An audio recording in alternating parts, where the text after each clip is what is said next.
Incroyable révélation, l'histoire inattendue et émouvante d'un plongeur de la marine américaine, le soleil se couchait lentement sur le petit village normand, peignant le ciel en teintes d'orange et de rose. Martin, un homme tout juste revenu de son long service dans la marine américaine, se tenait à l'entrée du village, le cœur lourd de souvenirs et de cicatrices invisibles. Cela faisait des années qu'il n'était plus revenu ici, mais les murmures des vagues lui rappelaient sans cesse son enfance, des souvenirs d'un temps où la solidarité et le partage régnaient sur ce coin du monde. Cependant, aujourd'hui, ces valeurs étaient distillées dans l'air, remplacées par des regards désapprobateurs et le poids de jugements hâtifs. À chaque pas qu'il faisait, Martin sentait le poids de son uniforme et de ses médailles, une armure face à la tempête d'incompréhension qui l'attendait. Regardez-le, le héros des mers, celui qui a quitté la communauté pour vivre des aventures, chuchotaient les villageois. Pour eux, son héroïsme ne pouvait apaiser la douleur des familles de pêcheurs, acculées par la crise économique qui frappait la région. Au petit café du coin, la tension était palpable. Les rires d'antan avaient laissé place à des murmures inquiets. Les visages étaient fermés, le café, tapissé de vieilles affiches jaunies, semblait avoir perdu son éclat.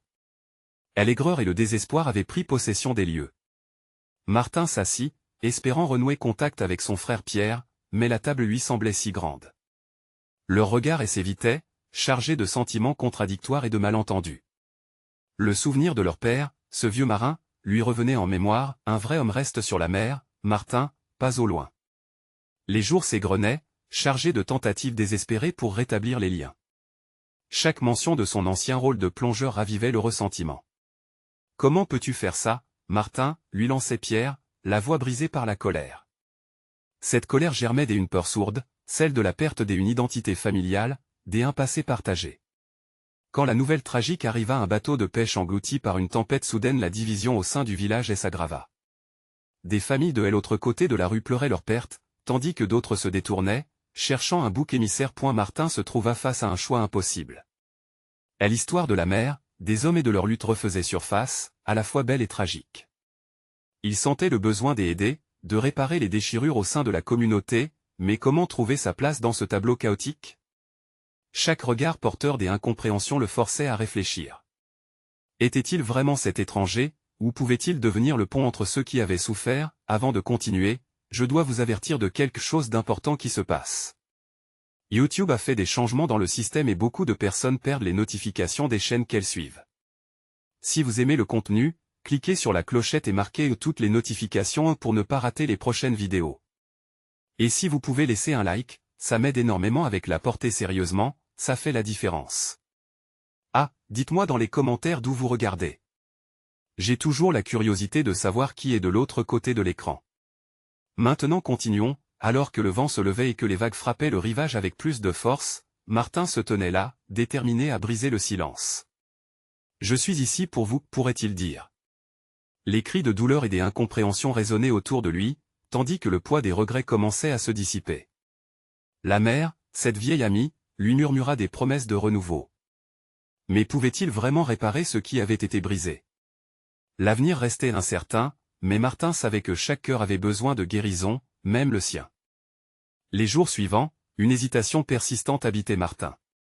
Chaque matin, au lever du soleil, il sortait de la maison familiale, l'odeur de la mer flottant dans l'air frais. Il se dirigeait vers le vieux port, là où l'activité avait connu des jours meilleurs. Les pêcheurs, autrefois des amis, affichaient des visages fermés, des rumeurs montaient telles des flots tumultueux autour de lui. Leurs regards scrutaient, cherchant à comprendre ce qu'il faisait ici, comme s'il allait encore une fois les trahir. Martin s'approcha d'un groupe de pêcheurs, le cœur battant. Il avait décidé de prendre la parole. « Je sais que ma présence ici est difficile à accepter » commença-t-il, sa voix tremblante. « Mais je suis revenu pour vous aider, pour nous aider. » Le silence était lourd, comme si la mer elle-même retenait son souffle. L'un des hommes, Jacques, âgé et usé par les tempêtes, s'avança. « Et qu'est-ce qu'un militaire c'est de la mer, Martin? Qu'est-ce que tu peux faire pour nous? Nous ne sommes pas des héros, simplement des hommes. Luttant pour garder la tête hors de l'eau. » Ces mots frappèrent Martin, plus que des vagues contre le quai. Il se souvint de l'entraînement militaire, de la discipline. Mais cette discipline ne l'avait pas préparé à une telle lutte, à la douleur des siens. Des enfants jouaient au loin, leur innocence contrastant avec la mélancolie des adultes. Martin se sentit tiraillé entre son devoir et son désir d'aller vers eux, de leur rappeler les plaisirs simples de la vie. L'appel de la mer dansait en lui, un rappel de ce qu'il avait perdu et de ce qu'il pouvait encore préserver. C'était un après-midi, alors que le soleil se cachait derrière un voile de nuages. Les cris des mouettes résonnaient, et une idée germa dans l'esprit de Martin, organiser une journée de nettoyage du port. Un moyen de rassembler la communauté, de leur montrer qu'ils pouvaient être unis dans la difficulté. Il savait que ce n'était qu'un début, mais les petits pas peuvent mener à de grands changements. Avec détermination, il attira l'attention des pêcheurs. Aidez-moi à nettoyer ce port, à redonner vie à notre village. Nous avons perdu tant de choses, mais la mer peut nous redonner espoir. Une lueur de surprise parcourut les visages, puis le doute. Mais Jacques, après un moment d'hésitation, finit par hocher la tête. D'accord. Mais ce ne sera pas facile. Les blessures ne se guérissent pas d'un coup. Les jours suivants, Martin parcourut les rues, invitant chacun à participer. Il entendait des « pourquoi devrions-nous t'écouter » et des « tu n'es plus des nôtres ». Mais il persistait, établissant des liens, partageant des récits de camaraderie vécus sur l'eau. Petit à petit, certains commencèrent à se laisser convaincre. Cet élan de communauté était-ce le début d'une nouvelle histoire? Lorsque la journée de nettoyage arriva, le port était encore chargé de rancœur, mais également d'un timide espoir. Les villageois, rassemblés en petits groupes autour de Martin, prenaient le temps de discuter et de rire, et peu à peu, les murs se fissurèrent. La pollution visuelle du port était là, un symbole de la lutte, mais à travers ses mains unies, il n'y avait désormais qu'un vœu commun, sauver ce qui pouvait l'être. Martin observait le groupe grandir. Chaque sourire échangé, chaque élan d'unité lui redonnait du courage. C'est ici que tout commence, songea-t-il, mais une voix intérieure lui murmurait que cela était bien plus que cela. Ainsi, alors que le soleil se couchait à nouveau, ils se tenaient là, prêts à affronter la tempête ensemble.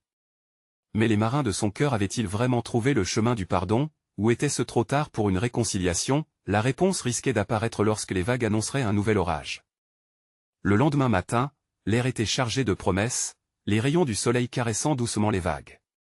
Martin se leva avec une énergie nouvelle. Il se dirigea vers le port, l'anticipation palpitant dans sa poitrine. Ce jour-là, la communauté allait se rassembler pour redonner vie à leur cher havre. Alors qu'il avançait sur le quai, il remarqua des visages familiers se dessiner peu à peu. Les pêcheurs étaient là, avec leurs gants de travail et leurs seaux. Ils ne semblaient pas encore entièrement convaincus, mais l'étincelle d'un espoir commun flottait dans l'air. Martin se mit à circuler parmi eux, échangeant des sourires et des poignées de main. La méfiance lentement se dissipait, il pouvait presque l'entendre s'évaporer comme le brouillard du matin. « Vous êtes prêts » demanda-t-il à voix haute, sa voix se frayant un chemin à travers le bruit des vagues. Un murmure de réponse, suivi de quelques en avant. Lui fit chaud au cœur. Ils avaient fait un pas vers l'inconnu, vers le renouveau qu'il espérait. Et la journée commença par des rires et des cris. Les enfants, pleins d'enthousiasme, prenaient les devants, cherchant des déchets à ramasser, une énergie juvénile qui éclairait même les cœurs les plus sombres. Martin, se penchant pour aider un petit garçon à déterrer un vieux filet de pêche, éprouva une douce mélancolie. C'était sûrement ce qu'il avait cherché, renouer avec le passé, créer de nouveaux souvenirs, mais en même temps, il savait qu'il avait besoin de faire face à ses propres démons. Au fil des heures, le port dévoila une transformation. Chaque morceau de plastique jeté, chaque débris ramené à la surface, était un symbole. Des rires fusaient, des histoires de pêche et d'antan s'échangeaient à mesure que le travail avançait. Martin avait l'impression que la mer elle-même applaudissait cet effort commun, les vagues frappant joyeusement le quai, presque en rythme avec les voix des villageois. À un moment, alors qu'il levait les yeux, il distingua Jacques, accroupi et en train de discuter avec un jeune homme qui avait ramassé un ancien bidon. La discussion était animée.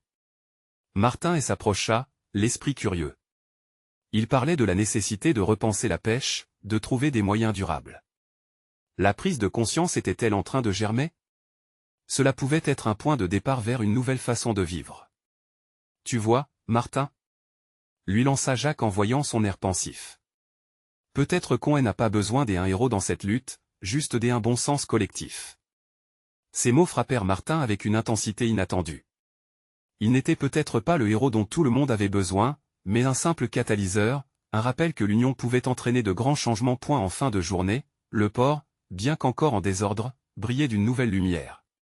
Martin observait le groupe rassemblé, non seulement à travers le travail accompli, mais dans le respect et l'humilité qu'ils avaient retrouvés ensemble. Ils avaient redonné vie à leur village, mais plus encore, ils avaient restauré des liens brisés. L'heure du départ approchait. Tandis que les villageois commençaient à se disperser, un silence chargé d'émotions régnait. Martin savait qu'une nouvelle route s'ouvrait devant eux. Cette journée marquait le début de bien plus qu'un simple nettoyage. C'était une résilience retrouvée, une renaissance. Alors qu'il s'éloignait vers la mer, il se retourna une dernière fois. Les enfants riaient, les adultes parlaient, et dans les ombres du soir, une promesse de renaissance dansait. Mais une question persistait, ce renouveau suffirait-il à guérir les blessures profondes? Une ombre se profilait à l'horizon, et Martin sentait un nouvel orage se préparer. Qu'est-ce que cela signifierait pour ce fragile équilibre qu'il avait tenté de créer? Le lendemain matin, le ciel était d'un bleu éclatant, mais une tension palpable flottait dans l'air. Martin se tenait au port, les pensées tourbillonnant dans son esprit. Le travail acharné de la veille avait semé des graines de changement, mais il savait que de profondes divisions persistaient au sein de la communauté. Les visages souriants croisés hier avaient aussi leurs doutes, des rancœurs longtemps enfouies qui menaçaient de ressurgir. Et elle se dirigea vers la barque de Jacques, où il le trouva en train de préparer quelques filets pour une sortie en mer. « Tu es prêt pour aujourd'hui » demanda Jacques, écartant les cheveux humides de son front. Martin hocha la tête, mais l'inquiétude tordait son ventre. Il avait l'impression que le calme avant une tempête se préparait. Ils allaient discuter de ce nouveau projet de pêche durable, mais si peu de personnes étaient prêtes à y croire. La peur de l'inconnu flottait comme un nuage noir au-dessus d'eux. En apercevant d'autres pêcheurs qui commençaient à rassembler leurs affaires, il invita Jacques à se joindre à lui. Au fur et à mesure qu'ils avançaient, Martin sentit la nécessité de s'exprimer. Il prit une grande inspiration et, devant un petit groupe réuni, commença à parler. Il articula ses pensées sur la mer, sur leurs histoires, sur l'héritage qu'ils avaient à défendre. À chaque mot, il voyait leur visage se durcir. La méfiance était encore là, comme une barrière à franchir. « Nous avons tous perdu quelque chose ici », poursuivit-il, sa bouche sèche et son cœur battant la chamade. Mais nous avons aussi la chance de reconstruire, de partager notre savoir, de créer quelque chose de durable pour les générations futures. Le silence qui s'ensuivit était lourd. Puis, un homme, connu pour son franc-parler, s'avança. « Et si ça ne marche pas, hein? On a essayé ces idées avant et regardez où ça nous a menés. » Sa voix résonnait dans l'air comme un écho du passé. Martin sentit son cœur se serrer. C'était une question légitime, un point de vue ancré dans la peur de l'échec. Il se croyait capable de redonner espoir, mais à chaque mot qu'il prononçait, il s'enfonçait dans des craintes partagées. « Je comprends. Mais nous ne saurons jamais tant que nous n'essayons pas, » répondit-il, la voix tremblante. Cela pouvait sembler optimiste, presque naïf, mais il était prêt à risquer tout pour cette communauté. Un murmure de désapprobation passa parmi les pêcheurs. Mais au milieu de ce flot de scepticisme, une main se leva. C'était une jeune femme, Élodie, dont le regard déterminé brillait. « Je crois en ce que vous dites, Martin. Nous avons tous souffert ici, mais peut-être que c'est justement ce qui nous rend plus forts. » Une onde des émotions parcourut le rassemblement, mais le chemin restait semé d'embûches. Martin réalisa que cette dynamique de défi et de soutien serait clé dans la quête de changement. Leurs voix s'élevaient petit à petit, chacun ajoutant son histoire, ses espoirs et ses doutes. Cela créait un parfum d'unité naissante, mais fragile comme les coquillages au bord de l'eau. Alors qu'il observait le groupe, il se demanda si les mots étaient suffisants. Les actions parlaient souvent plus fort que les promesses. La journée avançait, mais Martin ressentait dans son être une tempête se profiler. Entre l'espoir fragile allégué par des paroles et des gestes, une voix intérieure lui demandait si le véritable test serait le lieu où il devrait plonger, littéralement et métaphoriquement. Et elle leva les yeux vers l'horizon, où la mer semblait réfléchir son propre tumulte. La question s'accrochait à son esprit, si le changement devenait une réalité, sous quelle forme viendrait-il? La réponse n'allait pas tarder à se révéler, mais une nouvelle silhouette intrigante se dessina à l'approche du quai. Qui était-ce? Cela pourrait-il être la clé des futurs choix qu'ils allaient devoir affronter? Quand la silhouette s'approcha, Martin sentit son cœur s'accélérer. C'était un homme en uniforme, portant la casquette, avec un regard perçant qui scrutait les visages autour de lui. Il s'arrêta prudemment, comme s'il était conscient du poids des regards, et il jeta un coup d'œil vers Martin. Le silence s'imposa de nouveau, une curiosité mêlée à un frisson d'appréhension parcourut l'assemblée. « Bonjour à tous, je suis le capitaine Thomas Lavoie. Je viens d'arriver de la base navale, dit-il d'une voix claire, faisant vibrer chaque mot. Les murmures d'interrogation surgirent en réponse, quelques pêcheurs échangeant des regards perplexes. Martin, lui-même interloqué, se demandait ce que cet homme faisait ici. « J'y ai entendu parler de votre initiative et je voulais voir de mes propres yeux ce que vous comptez entreprendre. La pêche durable, c'est un sujet qui me tient à cœur. » Une étincelle d'espoir éclata dans le regard de Martin. Et si cet homme pouvait apporter des ressources? De l'aide? Mais je ne suis pas ici simplement pour observer. Je veux comprendre vos défis et voir comment nous, en tant que marine, pouvons collaborer pour protéger notre côte. Une vague d'émotion balaya le groupe. Les pêcheurs, initialement méfiants, commençaient à se rassembler autour de cette figure autoritaire, cherchant une confirmation de leur espoir. Une main se leva à nouveau, c'était Élodie. Son assurance semblait contagieuse. « Que pouvez-vous faire pour nous, capitaine ?» demanda-t-elle avec une intensité qui résonna dans l'air. Thomas prit une profonde inspiration. « Je sais que beaucoup d'entre vous ont perdu des choses qui leur étaient chères. Les poissons, les récits, votre héritage. Chaque jour, notre marine se bat pour protéger nos côtes, mais nous avons besoin de votre voix, de votre expérience. Si nous unissons nos forces, nous pourrons lier le savoir traditionnel avec la technologie moderne. Travaillons ensemble pour préserver ce que nous avons. » Les mots du capitaine enflammaient quelque chose de nouveau en Martin.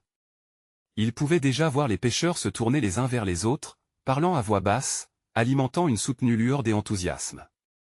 Mais une voix se leva, lourdement chargée de doute. Un vieil homme, qui se tenait à l'écart, répliqua « Et si ce n'est qu'un autre plan pour nous faire taire, pour nous contrôler? Nous avons déjà vu cela. » Martin ressentit un pincement au cœur. La méfiance, la peur, elle était encore là, prête à se faufiler dans le dialogue. La confrontation entre espoir et passé se jouait sous leurs yeux. Cependant, ils savaient qu'ils ne pouvaient pas laisser cette opportunité s'évanouir. « Je comprends vos préoccupations », s'exclama Martin, interrompant le flot négatif. « Mais il est temps d'essayer quelque chose de nouveau. Le capitaine la voix ici veut nous entendre. Demandons-leur ce que nous voulons, ce dont nous avons besoin. » Les regards circulèrent d'un visage à l'autre. La tension était palpable, jusqu'à ce qu'un jeune homme s'avance, ses mains tremblantes de détermination. « Nous avons besoin de formation, de techniques pour améliorer nos méthodes de pêche. Et j'aimerais que nos jeunes apprennent à plonger, à connaître ce qui se passe sous la surface. » Un sourire radieux émergea sur le visage de Thomas. « C'est exactement ce dont nous pouvons parler. Ce partenariat pourrait nous mener à une réalisation dont la communauté entière pourrait bénéficier. » Elle assemblée vibrait désormais d'une énergie nouvelle, laissant place à l'espoir. Martin regarda autour de lui et lut sur les visages un soupçon des unités qui se dessinaient lentement. Comme un souffle à peine perceptible, un changement se mettait en marche. Mais alors qu'il commençait à aborder des idées innovantes, un bruit inattendu fit vibrer le port. Une bateau de pêche surgit à l'horizon, les vieux drapeaux claquant dans le vent. Martin plissa les yeux, sentant un étrange frisson.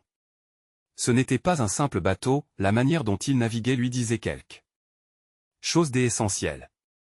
Était-il possible qu'un allié inattendu soit là pour leur donner un soutien inattendu? Le mystère s'épaississait, et avec lui, les promesses de révélations inattendues sur ce que l'avenir leur réservait. Qui donc était à bord de ce bateau, et quel impact cela allait-il avoir sur leur rêve de changement? Le bruit du moteur du bateau résonnait dans l'air frais du matin, faisant vibrer les ardeurs de la communauté rassemblée sur le quai. Les visages étaient rivés sur cette silhouette qui devenait peu à peu plus distincte, son nom murmurait de lèvre en lèvre. Qui était ce mystérieux nouvel arrivant? Martin sentit une montée d'adrénaline. Ce qui avait commencé comme une réunion de simples pêcheurs prenait une tournure inattendue. « Regardez, il s'approche » s'écria Élodie, les yeux écarquillés par l'excitation. Les pêcheurs, des ordinaires si stoïques, s'agitaient, bercés par une impatience palpable. Au fur et à mesure que le bateau accostait, Martin pouvait voir des visages sortis du brouillard, des silhouettes déjà familières, c'étaient des plongeurs de la marine. Comment l'initiative de leur combat pour la durabilité avait-elle attiré ses alliés? Un homme sorti du bateau, portant une combinaison de plongée bleue, ses yeux cachés derrière des lunettes de protection. En un instant, sa présence transforma l'état d'esprit autour de Martin. Il tenait un équipement de plongée, mais c'était quelque chose de plus, une promesse de possibles explorations sous-marines et de découvertes. La rumeur se propagea, il était connu pour avoir participé à des projets de préservation dans des autres régions. « Je suis le sergent Antoine Dupont. J'ai entendu parler de votre initiative de pêche durable et j'y crois fermement. La santé de nos mers et océans est en danger, et nous avons besoin de garder une connexion directe avec ce qui s'y cache. Je suis ici pour partager mes connaissances et former ceux qui le souhaitent, déclara-t-il d'une voix énergique, visiblement passionné par sa mission. Martin ne pouvait pas retenir un sourire tandis qu'il regardait autour de lui. Les expressions des pêcheurs variaient entre émerveillement et scepticisme. Pourquoi cette aide? Que est-ce qui poussait ces gens à se joindre à leur lutte? Les questions se transformèrent lentement en espoir alors qu'Antoine poursuivait. Nous voulons apprendre de vous et vous transmettre nos compétences. Ensemble, nous pouvons créer des solutions réelles, des méthodes qui renforceront non seulement votre pêche, mais préserveront notre biodiversité maritime, affirma-t-il, ces mots semblant toucher une corde sensible dans chaque cœur présent. Mais la voix du vieil homme résonna à nouveau, lourde de méfiance. Pourquoi aurions-nous besoin de l'aide de la marine américaine? Nous avons appris à pêcher dans ces eaux. Nous avons nos traditions. Martin se sentit tiraillé entre l'espoir et la méfiance. L'histoire de leur village était jalonnée de conflits, d'interdictions et de promesses non tenues. Les saccages des années passées résonnaient encore. Il s'éclaircit la voix et s'avança, « Je comprends vos craintes. Mais si nous ne prenons jamais le risque de travailler ensemble, comment pouvons-nous espérer changer cela?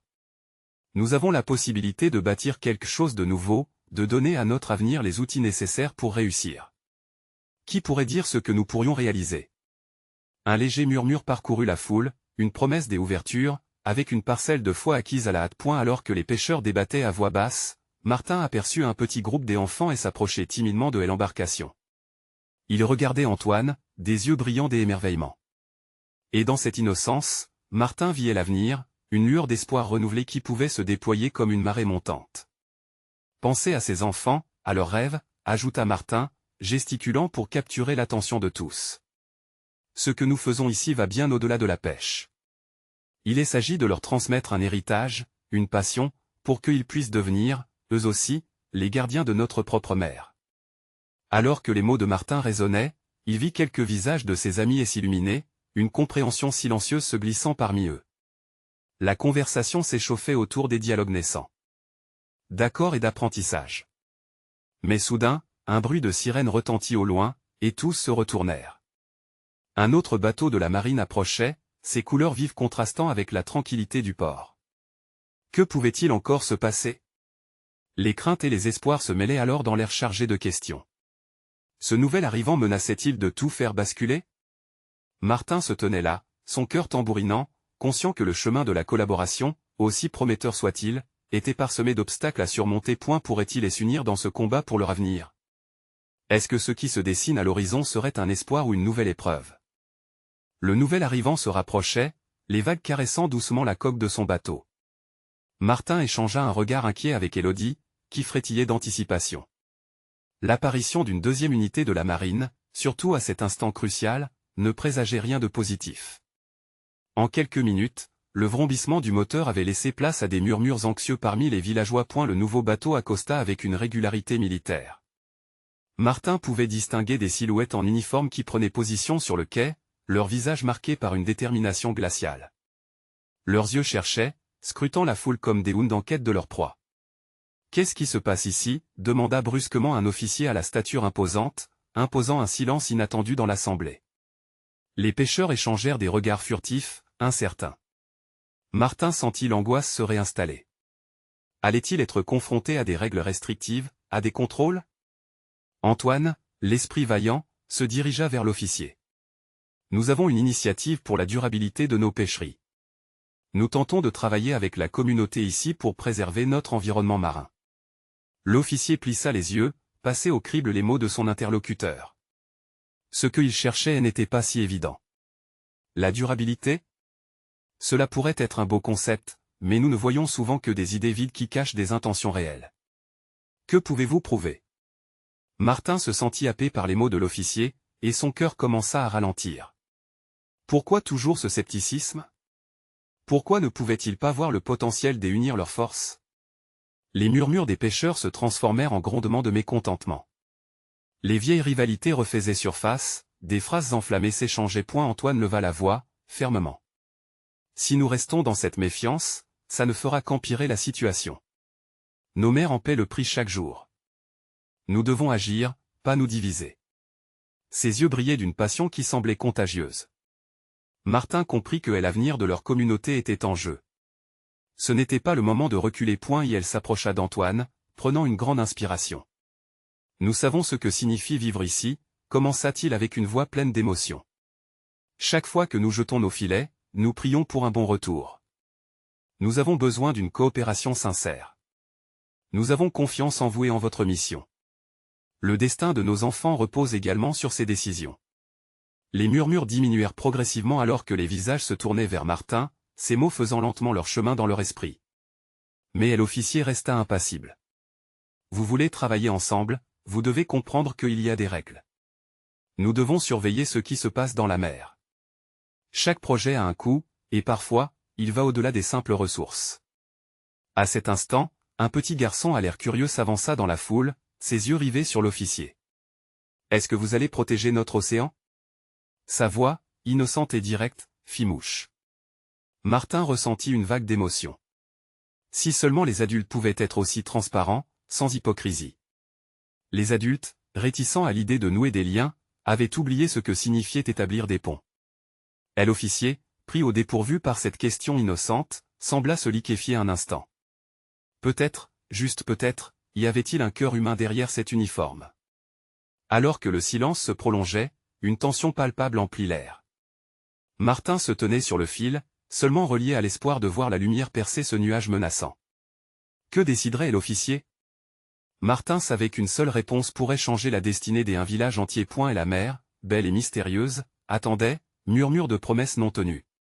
Que se passerait-il si l'espoir, au lieu de se transformer en colère, se muait en action collective? Alors que le silence s'intensifiait, Martin comprit que l'essentiel était là, dans l'authenticité d'un moment. Et dans ses yeux enfants, il pouvait voir le visage de l'avenir. Mais alors qu'une ombre se dessinait à l'horizon, une silhouette familière émergeait lentement de la mer. Qui était-ce? Portait-elle des nouvelles ou des complications supplémentaires? Le cœur de Martin s'emballa à l'idée de cette nouvelle apparition. Martin plissa les yeux, reconnaissant la silhouette qui émergeait des flots.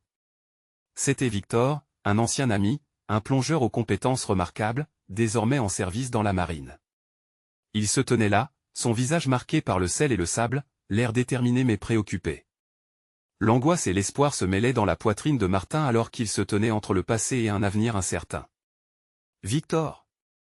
Que fais-tu ici » s'exclama Martin en s'avançant, l'angoisse prenant le pas sur la surprise. Victor marcha rapidement vers le quai, esquivant les regards curieux des villageois. « J'ai entendu parler des difficultés ici.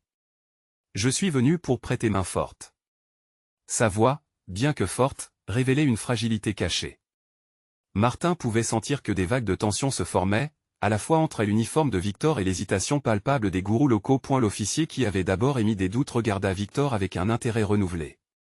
L'ancienne camaraderie entre les deux hommes créait un lien mystérieux, faisant légèrement vaciller le tableau rigide qu'il avait imposé. « Et vous? Pensez-vous que la marine va appuyer cette initiative » demanda l'officier, une lueur d'espoir dans le questionnement. Victor fixa l'officier avec une intensité que seul quelqu'un ayant plongé dans les profondeurs infernales pouvait comprendre. « La mer est notre héritage. Chaque jour, nous voyons les conséquences de l'exploitation, et je refuse de rester passif. Je suis ici pour annoncer que l'armée a l'intention de soutenir les projets durables si vous vous unissez pour les défendre. » Un murmure se propagea dans la foule, des expressions mixtes de scepticisme et d'espoir dans chaque regard. Martin ressentait l'intensité de ce moment, le genre des instants qui, lorsqu'il est bien saisi, peut redéfinir une communauté entière. Il se tourna vers Antoine, alors que l'enthousiasme commençait à remplacer la méfiance. « Nous avons la chance de créer quelque chose de précieux » déclara Antoine, prenant la parole devant la foule. « Allons-nous laisser passer cette opportunité? Si la proposition de Victor est réelle, nous avons le devoir de l'explorer. » Les visages des pêcheurs se mirent peu à peu à briller d'un nouvel éclat. Le petit garçon, qui ne s'était pas éloigné, leva à nouveau la main. « Oui. Je veux que l'on protège nos poissons. » Sa voix résonna, claironne innocent mais profondément puissante. Martin ne pouvait qu'imaginer combien d'autres cœurs battaient à l'unisson dans la foule. Ce moment n'était pas simplement une rencontre entre deux entités, c'était la naissance d'une volonté collective, un désir commun formé d'un amour partagé pour la mer. Soudain, une ombre s'assombrit la mer une fois de plus, apportant un frisson d'inquiétude à Martin. Qu'est-ce qui se cachait derrière cette nuée? C'était peut-être la menace de ceux qui pensaient encore que l'exploitation était la seule voie à suivre.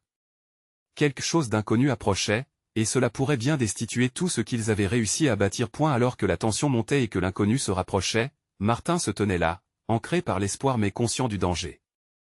C'était un moment charnière, où l'humanité de chacun se jouait sur les vagues tumultueuses de la mer Jésus, mais que est-ce que c'est? La voix de Victor perça et l'atmosphère tendue, son regard fixé vers l'horizon menaçant. Les cœurs battants à tout rompre attendaient une réponse à cette question.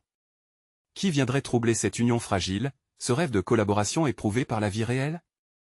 Martin en était certain, ils devaient se préparer à l'inattendu, car l'avenir de leur communauté dépendait non seulement des désirs exprimés mais aussi de la force qu'ils pourraient cultiver ensemble face au danger imminent. La mer continuait de murmurer en arrière-plan, mais la tension dans l'air devenait presque palpable. Martin fixait l'horizon, son cœur tambourinant contre sa poitrine. Que voyait Victor à travers cette brume, cette ombre inquiétante qui masquait l'avenir de leur communauté? Restez ensemble! Cria Martin à la foule, tentant de rassembler les hommes et les femmes autour de lui. Les visages, des abords marqués par la confusion, commençaient à montrer des éclairs de compréhension. Ce n'était pas simplement une lutte pour la survie des poissons, c'était une bataille pour l'intégrité et l'avenir des leurs. Une image de résistance se dessinait dans l'esprit de chacun. Victor, toujours aussi attentif, se tourna vers le groupe. Je sais que beaucoup d'entre vous sont inquiets. Mais nous avons une chance de changer le cours des choses. Nous devons nous fier à nos compétences et à notre solidarité. Sa voix inspirait de la force alors qu'il faisait un pas en avant, redressé, comme un phare dans cette tempête d'incertitude. Un murmure d'accord parcourut la foule. Les pêcheurs, qui avaient lutté tant d'années contre une mer traîtresse et une économie vacillante, ressentaient une montée d'adrénaline. La promesse d'un soutien, d'une union dans la lutte, enflammait leur réalité morose. Martin chercha le regard d'Antoine. Que ferons-nous? Questionna-t-il, son ton empreint de responsabilité. La passion des villageois, la mer qui les nourrissait, tout était sur les épaules d'un petit groupe encore indécis. Nous allons nous battre, rétorqua Antoine, ses yeux brillaient d'une détermination nouvelle. Si nous n'essayons pas, nous risquons de tout perdre. Mais si nous faisons front ensemble, nous pouvons faire entendre notre voix. La foule s'embrasa, des cris de ralliement jaillirent, transformant peu à peu l'angoisse initiale en une force collective. Les gens commencèrent à se regrouper, unissant leurs rêves et leurs craintes. C'était sublime et terrible à la fois. Soudain, une silhouette se dessina clairement à l'horizon, une embarcation massive, ornée de couleurs ternes et menaçantes. Les regards se détournèrent vers elle, chacun comprenait que c'était le moment de vérité. Les murmures se turent et le silence devint un personnage à part entière, lourd de promesses et de peur. Qu'est-ce que c'est? Demandait quelqu'un dans la foule, brisé par l'angoisse. Martin, haletant, savait que ce ne pouvait être qu'une seule chose, l'ombre de l'exploitation, emballée dans la forme d'un chalutier géant, en route pour piller leurs eaux et menacer leur mode de vie. Nous devons rapidement prendre une décision, déclara Martin, son regard se durcissant. Allons-nous rester là, à regarder, ou nous battre pour ce qui nous appartient? Les visages se tournèrent vers lui, une lueur de défi et de collectivité éclairant leurs traits. C'était un moment enflammé, avec une promesse de révolution dans l'air. Les cœurs battant au rythme d'une seule mélodie, celle de l'espoir, de la solidarité et d'une lutte redoutable pour ce qui leur revenait de droit. Je veux voir nos rivières pleines de vie à nouveau, dit un vieux pêcheur, sa voix tremblante mais résolue. À l'unisson, ils clamèrent « oui ». Martin savait que ce n'était qu'un début. L'inconnu qui approchait pouvait être la catastrophe, mais il pouvait aussi marquer le début d'une transformation collective. Un frisson d'énergie traverse le groupe, le vent chaud de l'engagement et de l'espoir soufflait sur eux, mais quelle serait la prochaine étape de cette lutte? La confrontation est inévitable, pensa-t-il alors que l'embarcation s'approchait de plus en plus. Le moment de vérité était à portée de main. Qui sortirait vainqueur de ce face-à-face avec les forces obscures de l'exploitation? Leurs âmes, leurs rêves, et l'avenir même de leur mère, tout dépendrait des choix qu'ils allaient faire maintenant. Le petit port, vibrant d'une atmosphère d'adrénaline, voyait se dessiner le combat de toute une vie. Martin se tenait là, au cœur de la tempête, ressentant l'énergie collective bâtie tout au long des jours de labeur et de collaboration.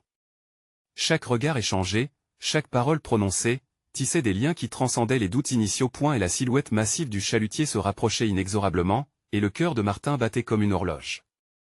Les pêcheurs, là où ils avaient toujours pêché, se rassemblaient, incarnant une force unie.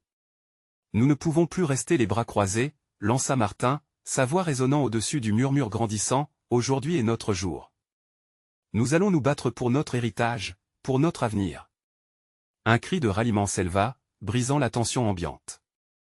Le souffle du passé, porteur d'espoir, reliait tous les visages, des plus anciens aux plus jeunes, bandant leur cœur à l'unisson. Martin se tourna vers Victor et Antoine. Que devons-nous faire? Serait-ce en nous rassemblant sur la plage, défiant ce bateau, que nous montrerons que nous ne plierons pas? Antoine, avec une flamme dans les yeux, hocha la tête. Oui, c'est le moment de montrer notre unité. Ce n'est pas que pour nous, mais pour nos enfants et cette mère qui nous nourrit. Avec une détermination palpable, ils se dirigèrent vers la plage, chaque pas résonnant comme un tambour de guerre. La mer, grande et vaste, semblait leur donner la force nécessaire, chaque vague qui frappait le rivage résonnant comme une promesse. Le nombre de villageois croissait, des chants des unités émergeaient dans l'air, des refrains entonnés des un passé glorieux mêlés à l'espoir des un futur radieux. Le chalutier, colossal, accosta, vomissant une équipe d'hommes en uniforme qui se répartissait avec une confiance arrogante, persuadé d'avoir la mer sous contrôle.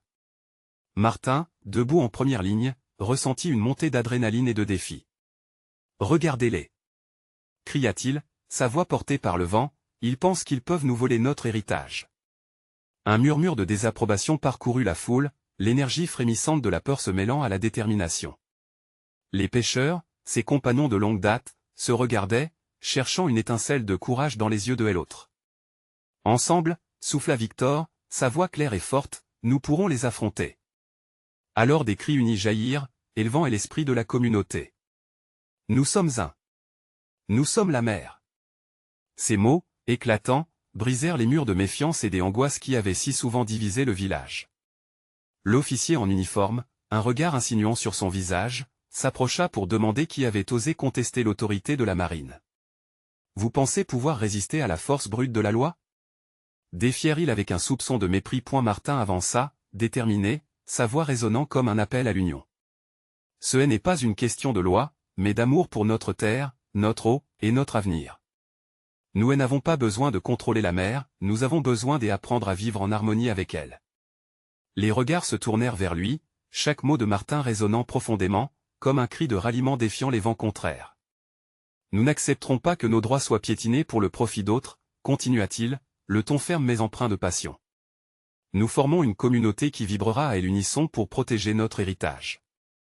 Un silence pesant suivit, interrompu par des murmures d'approbation. Les villageois, touchés par l'œuvre collective qu'ils avaient bâtie, se mirent à avancer. D'un coup, ils perçurent la force de leur solidarité, une énergie irrépressible prêt à défendre ce qui leur appartenait. L'officier, sur le point de s'approcher, hésita alors, tiraillé entre son devoir et la conviction qui commençait à grandir autour de lui. Martin remarqua cette hésitation et ne recula pas. Nous pourrions travailler ensemble. Mais cela nécessite respect et collaboration. Montrez-nous que vous êtes de notre côté, et nous pourrons défendre notre mer ensemble. Antoine, à ses côtés, ajouta, unissons notre force, pour le bien de notre écosystème. Ensemble, nous pouvons créer un futur où nous respecterons la mer. À cet instant, des cris fusèrent en chœur.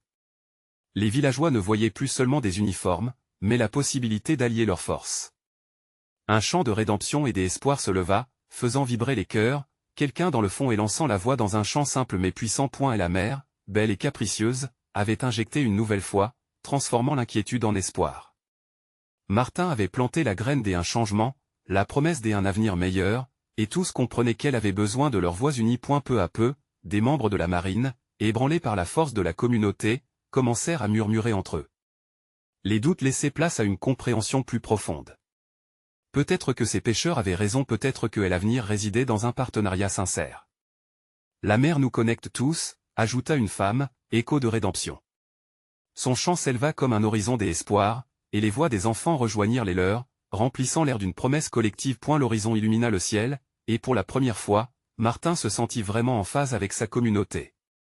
Les vagues ne représentaient plus des oppositions, mais des alliances, des rivières d'empathie et de compréhension s'élargissant. Enfin, ils s'étaient tenus là, ensemble, revendiquant le droit d'aimer et de protéger leur mère. Quelle que soit la décision de l'officier, Martin savait que le vrai changement se produisait déjà, là, sur cette plage, entre ces cœurs entrelacés qui ne faisaient plus qu'un point, les yeux plongés dans l'horizon vaste et infini. Martin, Victor et Antoine regardèrent ensemble, attendant une réponse, mais le regardaient, reconnaissant que ce jour, en battant des mains, avait marqué le début d'une ère. Peu importe ce que l'avenir leur réservait, ils avaient fait leur preuve. La mer leur appartenait, et ils se battraient pour elle, ensemble. Maintenant, alors que vous avez été témoin de cette histoire chargée d'émotions et d'espoir, il est essentiel que vous preniez action également. S'abonner immédiatement à notre chaîne pour ne pas rater les prochaines histoires exclusives.